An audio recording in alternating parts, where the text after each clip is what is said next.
Located along Vietnam's central coast, just minutes from the vibrant city of Da Nang, rises one of the country's most remarkable wildlife sanctuaries, the Son Tra Peninsula Nature Reserve.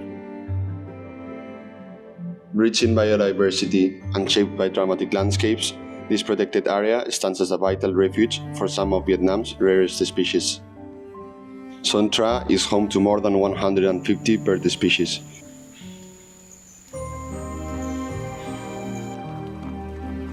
Along the peninsula's shoreline, red egrets can regularly be seen feeding in the shallow waters and resting in the tidal flats.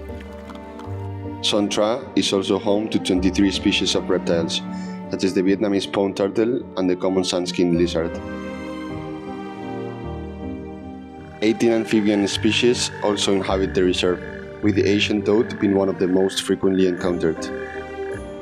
Son Tra's rich biodiversity is sustained by more than 180 species of insects, like this difficult-to-spot leaf mantis, and more than 67 species of butterflies, whose quiet flights support pollination across the reserve. But the most iconic inhabitant of the reserve is the red-shanked langur. Often regarded as one of the most beautiful primates in the world, the red-shanked langur is a symbol of Vietnam's natural heritage. Son Tra is one of the species' last strongholds. Holding almost 50% of the global population, it is the most important refuge for a primate listed as critically endangered. Moving in groups led by a dominant male, these langurs spend most of the day feeding and resting, following a slow, deliberate rhythm that defines their life in the forest. This young langur is clearly enjoying his personal forest buffet. Son Tra's abundance of food ensure that there is always another snack available within reach. But langurs aren't the only primates moving through these forests. Macaques, their distant cousins, are also a familiar sight here. They are among the most lively and familiar residents of the forest. Curious, social, and constantly on the move, they shape the rhythm of the peninsula's wildlife. Unlike the calm, deliberate langurs, macaques live a far more social and passionate life. Just like the langurs, they spend most of the time eating what the forest has to offer. And when they are full, they enjoy settling down for a nap and grooming each other to pick off parasites. All these animals share a habitat of around 4,000 hectares of rainforest, home to over 1,000 plant species.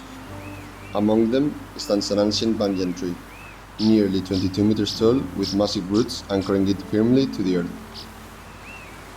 Son Tra experiences two very different seasons. In summer, the forest comes to life with vibrant colors, gentle rains, and a peaceful atmosphere where plants and animals thrive. But winter brings a dramatic change. Heavy rains and strong winds completely transform the landscape.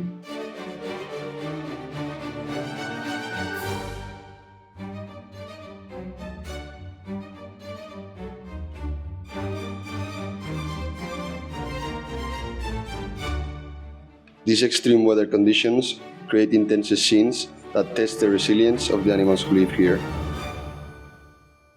When the storm passes, the first light of dawn reveals a calmer Son Tra. Up in the treetops, butterflies gather and warm their wings as the forest slowly comes back to life. The rainfall is essential here. It replenishes the soil, feeds the streams, and helps the ecosystem recover quickly. However, as in many protected areas around the world, wildlife in Son Tra faces a growing threat. Human activity is increasingly disrupting their natural behavior.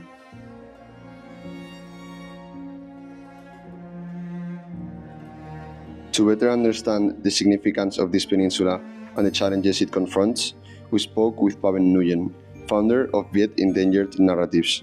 His insights shed light on why protecting Son Tra is more urgent than ever. For me, Son Tra is the living treasure, the last major stronghold for the red-shanked langur and many endemic species, providing the safe, connected forest habitat they need to survive. Like many conservation areas, the Son Tra fight hunting and irresponsible tourist living trash, but its specific problem are unchecked tourist development. abandoned village, new viewpoint, and visitor feeding monkeys, which seriously disrupt their natural behavior. Environmental education is essential because it helps people understand and change their behavior. And through our eco-work, youth program and storytelling activity, they when building a community that truly care for Sumatra. I hope every visitor come to Sumatra as a temporary guardian, keeping the distance from wildlife, never feeding the monkeys, and leaving the forest exactly as they found it. In places like Sontra, nature shows how important healthy ecosystems are for wildlife, for local communities, and for the balance of the environment. By protecting nature reserves like Sontra and creating even new ones, we help ensure that these forests, these species, and these landscapes are preserved for future generations.